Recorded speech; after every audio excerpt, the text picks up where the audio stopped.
तो hey guys, welcome back to a new video. आज की वीडियो में हम बात करने वाले हैं how to start an e commerce business. क्या आपको पता है इंडिया में ज़्यादातर ई कॉमर्स बिजनेस स्टार्ट होने के बाद लॉस में जाते हैं, और इसका रीज़न ये है कि वह अच्छे से मार्केट रिसर्च नहीं करते हैं। मतलब वो ई कॉमर्स बिजनेस स्टार्ट तो कर देते हैं बट वो रिसर्च नहीं करते और उनका बिजनेस फ्लॉप हो जाता है। और अगर आपको भी ई कॉमर्स बिजनेस स्टार्ट करना है तो आपको पहले से प्लानिंग करके चलना पड़ेगा। मैं आपको 10 ऐसे पॉइंट बताने वाला हूँ जो आपको चेक कर लेने हैं कोई भी ई कॉमर्स बिजनेस स्टार्ट करने से पहले। और इस वीडियो में लास्ट में 2 पॉइंट सबसे ज्यादा इंपॉर्टेंट होने वाले हैं, तो वीडियो को लास्ट तक जरूर देखना। So the first point is start with a निश। आपको एक स्पेसिफिक प्रोडक्ट से ही ई कॉमर्स बिजनेस स्टार्ट करना है। लोग क्या करते हैं, वो अलग अलग प्रोडक्ट को सेल करने लग जाते हैं। वो ये सोचते हैं मैं इस प्रोडक्ट को भी बेच लूंगा, उस प्रोडक्ट को भी बेच लूंगा, उस प्रोडक्ट को भी बेच लूंगा, मेरी सेल बढ़ जाएगी। नहीं, आपको ऐसा नहीं करना है। पहले एक निश से स्टार्ट करो। निश से स्टार्ट करने से क्या होगा, आपका कंपटीशन कम से कम रहेगा। उसके बाद जब आपकी सेलिंग बढ़ जाए, जब आपकी सेल अच्छे नंबर्स पे होने लग जाए, आपके पास एक डेटा कलेक्ट हो जाएगा, उसके बाद आप मल्टीपल प्रोडक्ट की सेलिंग स्टार्ट कर सकते हैं। तो पहले आपको सिर्फ एक निश पर ही काम करना है। Now the second point is understand design and development. अब आपको क्या करना है, आपको अपनी वेबसाइट का डेवलपमेंट और डिजाइन समझना है। आपको ये देखना है कि आपकी वेबसाइट का जो डिजाइन है वो यूजर फ्रेंडली है, क्या वो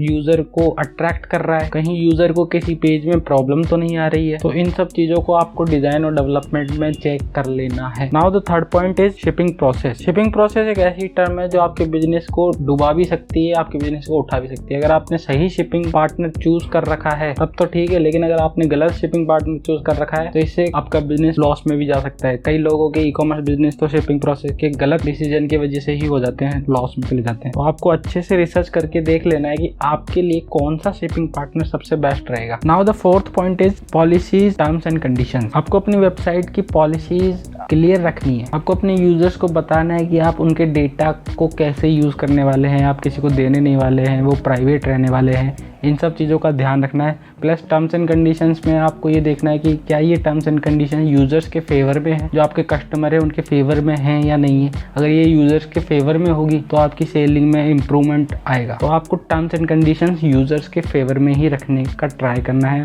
प्लस पॉलिसीज को क्लियर रखना ट्राई करना है। Now the fifth point is online marketing strategy. यदि आप एक ई कॉमर्स बिजनेस स्टार्ट करने वाले हैं तो आपको ऑनलाइन मार्केटिंग की नॉलेज तो होनी ही चाहिए। आपको ये जानना पड़ेगा कि आप अपने प्रोडक्ट्स की मार्केटिंग किस तरीके से करने वाले हैं। आपको अपने कस्टमर्स को समझना पड़ेगा कि वो आपके प्रोडक्ट्स तक कैसे आने वाले हैं। कस्टमर 2 तरीके से प्रोडक्ट तक आता है, एक तो इम्पल्स बेस्ड, दूसरा इंटेंट बेस्ड। अब ई कॉमर्स में सबसे ज्यादा इम्पल्स बेस्ड कस्टमर आता है, क्योंकि वो जैसे सोशल मीडिया यूज कर रहा है तो उसको कोई प्रोडक्ट पसंद आ गया तो उसने तुरंत बाय कर लिया। तो ये होता है इम्पल्स बेस्ड। और एक इंटेंट बेस्ड होता है कि वो पुराने टाइम से, पिछले से कुछ टाइम से प्लानिंग करता हो, चल रहा है मुझे ये लेना है लेना है लेना है, तो इसके लिए वो ऑफलाइन मार्केटिंग को प्रेफर करता है। लेकिन जब उसको कोई प्रोडक्ट पसंद आ गया तो वो होती है इम्पल्स बेस्ड मार्केटिंग, जिससे आपका कस्टमर तुरंत आपके प्रोडक्ट को बाय करने का इंटेंट बनाता है, बिकॉज उसको आपका वो प्रोडक्ट पसंद आता है तो वो उसे तुरंत बाय कर लेता है। तो आपको ये समझना पड़ेगा कि सोशल मीडिया पर आपको ज्यादा से ज्यादा मार्केटिंग करनी है यदि आप कोई ई कॉमर्स बिजनेस स्टार्ट करने वाले हैं। मैं ये बता रहा हूँ कि सिर्फ फैशन से रिलेटेड चीजों के लिए है जो सोशल मीडिया पर सक्सेसफुली वर्क करता है, बिकॉज किसी को कोई चीज पसंद आती है, फैशन से रिलेटेड ही चीजें होती है जो उनको पसंद आती है, तो वो उसको तुरंत बाय कर लेते हैं। तो इस तरीके से आप ऑनलाइन मार्केटिंग को समझ सकते हैं। Now the next point is hire an e commerce operator. आपको एक ई कॉमर्स का ऑपरेटर हायर करना पड़ेगा। कई लोग क्या करते हैं, खुद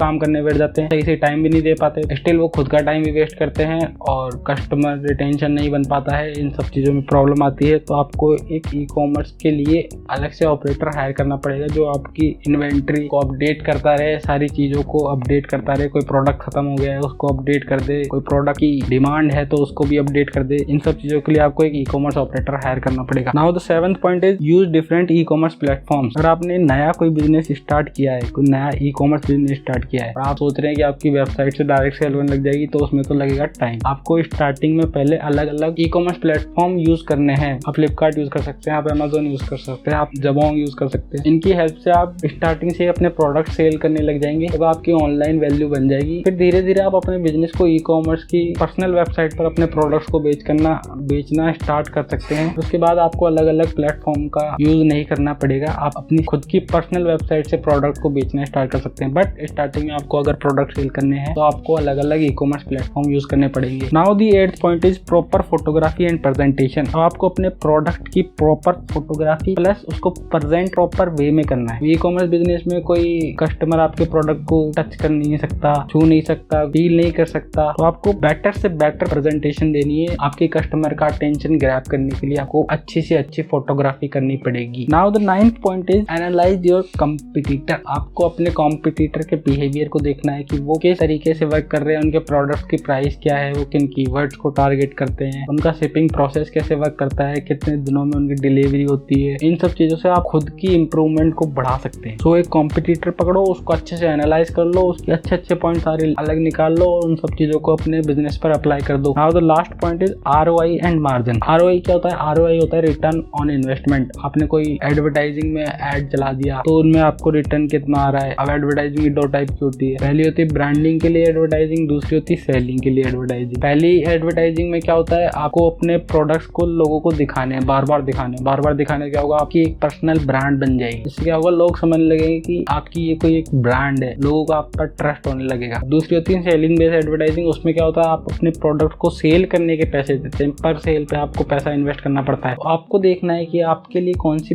एडवर्टाइजिंग सबसे बेस्ट है, प्लस आपको ये चेक करना है कि रिटर्न ऑन इन्वेस्टमेंट किस पर सबसे ज्यादा है। Then comes the margin. आपको अपने प्रोडक्ट से मार्जिन भी निकालना है। आपको इस चीज का ध्यान रखना है कि कस्टमर के लिए ज्यादा महंगा भी ना हो जाए, प्लस आपको कोई लॉस ना हो। इन दोनों चीजों का कंपेयर करके आपको एक मार्जिन सेट करके रख कर चलना है। इसके लिए आपको अलग अलग चीजों का ध्यान रखना पड़ेगा। मार्जिन में आपकी कॉस्ट प्लस आपकी शिपिंग कॉस्ट प्लस आपका प्रॉफिट, तीनों चीजों को कैलकुलेट करके रखना है। इस तरीके से आप मार्जिन का ध्यान रख सकते हैं। तो दीज आर दी 10 पॉइंट जो आपको एक ई कॉमर्स बिजनेस स्टार्ट करने से पहले ध्यान रखने होंगे। अगर आपको इनमें से कोई भी पॉइंट अच्छा लगा हो तो इस चैनल को सब्सक्राइब कर दो और वीडियो को लाइक कर दो। मिलते हैं आपसे अगली वीडियो में।